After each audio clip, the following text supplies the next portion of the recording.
നബിദിന ചെറുകഥ. സ്നേഹത്തിൻ്റെ സമ്മാനം. ഗ്രാമത്തിൽ അമീൻ എന്നൊരു ചെറിയ കുട്ടിയുണ്ടായിരുന്നു.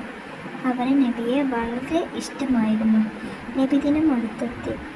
സ്കൂളിൽ നബിദിന പരിപാടി നടത്താൻ തീരുമാനിച്ചു. എല്ലാവരും പുതിയ വസ്ത്രങ്ങളും സമ്മാനങ്ങളുമായി എത്തി.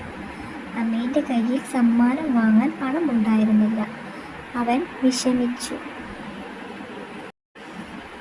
അപ്പോൾ വഴിയിൽ ഒരു വയസ്സായ മനുഷ്യനെ അമീൻ കണ്ടു.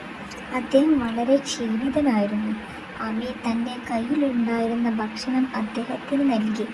വയസ്സായ മനുഷ്യൻ സന്തോഷത്തോടെ പറഞ്ഞു, മോനെ, നിന്റെ ഈ സ്നേഹമാണ് എനിക്ക് ഏറ്റവും വലിയ സമ്മാനം.